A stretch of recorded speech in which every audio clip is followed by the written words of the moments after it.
Hi viewers, నేను doctor Jyoti, fertility expert, medical director, Ferty9 fertility organization. ఈరోజు నేను ఒక ఐవీఎఫ్ గురించి, అంటే చాలామంది కపుల్స్ ఐవీఎఫ్ చేసుకొని కూడా ఫెయిల్ అవుతారు కొందరికి. ఎందుకంటే ఐవీఎఫ్ అనేది కూడా ఒక 60% సక్సెస్ రేట్ అనమాట. సో 100 మెంబర్స్కి ఐవీఎఫ్ చేస్తే ఒక 55 to 60 మెంబర్స్ బేబీతో వెళ్తారు, మిగిలిన వాళ్ళకి నెగిటివ్ అవుతాయి.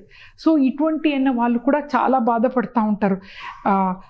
ఫర్టిలిటీలో అన్నీ అయినాయి, న్యాచురల్గా ట్రై చేసాం, పిల్లలు అవ్వలేదు, ట్యాబ్లెట్స్ తీసుకున్నాం, పిల్లలు కాలేదు, మీరు ఐఓఐ అన్నారు, అది కూడా చేసుకున్నాం, పిల్లలు అవ్వలేదు, లాస్ట్ స్టెప్ ఐవీఎఫ్, దీంట్లో కూడా పిల్లలు కాలేదంటే మా పరిస్థితి ఏంటి, మాకు అసలు ఈ లైఫ్లో పిల్లలు పుడతారా లేదా అని చాలామంది వరీ అవుతారు.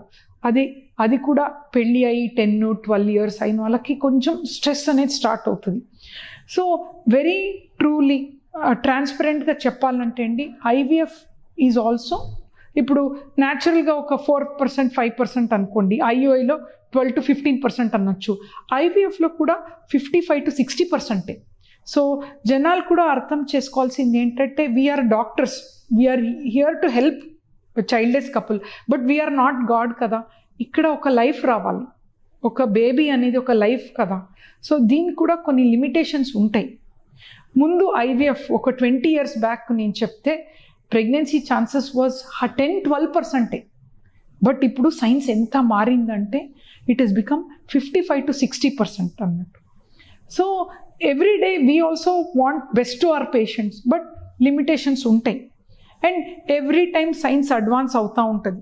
ఈవెన్ ఇప్పుడు ఈ మధ్యలో సైన్స్లో కూడా sperm preparation technique, especially males వాళ్ళకి స్పర్మ్ తక్కువ ఉందనుకోండి, కానీ మొటిలిటీ తక్కువ, మార్ఫాలజీ తక్కువ. ఈ మధ్యలో మీరు డిఎన్ఏ ఫ్రాగ్మెంటేషన్ అని కూడా వింటున్నారు. స్పర్మ్లో ఒక డిఎన్ఏలో ఫ్రాగ్మెంట్స్ ఉంటే కూడా ప్రెగ్నెన్సీ ఛాన్స్ కానీ అబార్షన్స్ ఎక్కువ ఉంటాయి. ఇటువంటి వాళ్ళకి ఏదైనా టెక్నాలజీ ఉందా, ఇంకా నెక్స్ట్ ఐవీఎఫ్కి వెళ్ళే ముందు నాకు ఏదైనా బెటర్ ఉంది సక్సెస్ రేట్ అంటే, ఇప్పుడు ఈ మధ్యలో మేము బయట అన్ని కాన్ఫరెన్స్ కానీ అన్ని అవుట్ సైడ్ కంట్రీలో వింటున్నాం, ఇది మైక్రోఫ్లూయిడిక్స్ అని. ఈ మైక్రోఫ్లూయిడిక్స్ అందరికీ అవసరం ఉండదు. ఎప్పుడు మనం వాడాలి అంటే, ఈవెన్ ఐఓఐ కానీ ఐవీఎఫ్లో హస్బెండ్ స్పర్మ్లో పారామీటర్లో ప్రాబ్లం ఉన్నప్పుడు, ఎప్పుడు ప్రాబ్లం కౌంట్స్కి మనం యూజ్ చేయాల్సిన అవసరం లేదు, తక్కువ కౌంట్ ఉన్నప్పుడు. మూమెంట్స్, మోటిలిటీ, స్పర్మ్ మోటిలిటీ చాలా తక్కువ.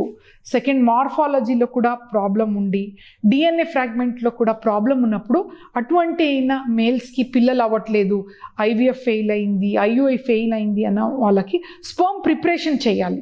ఇప్పుడు ఎంబ్రియాలజిస్ట్కి ఏంటి, హస్బెండ్ బెస్ట్ స్పర్మ్ తీసుకోవాలన్న టెక్నిక్ ఉంటాయి అన్నట్టు. సో ఈ మైక్రోఫ్లూయిడిక్లో ఏం చేస్తారంటే, హస్బెండ్ స్పర్మ్ ఈ ఇన్లెట్లో పెడతారనమాట.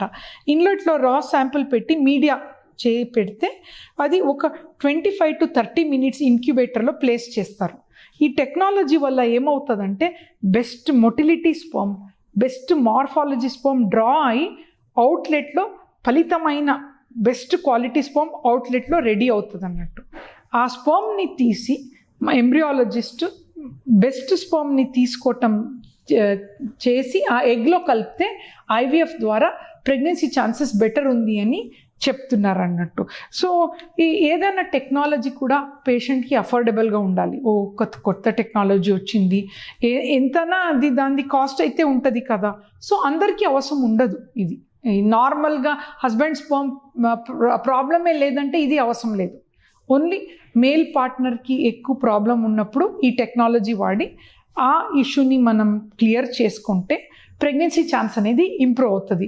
సో ఉంది టెక్నాలజీ, ఎవరికి ఎప్పుడు వాడాలనేది అది doctors discretion, embryologist discretion. Cost కూడా ఎక్కువ కాకూడదు, ఉన్న మన రిసోర్సెస్లోనే బెస్ట్ రిజల్ట్ రావాలి కదా.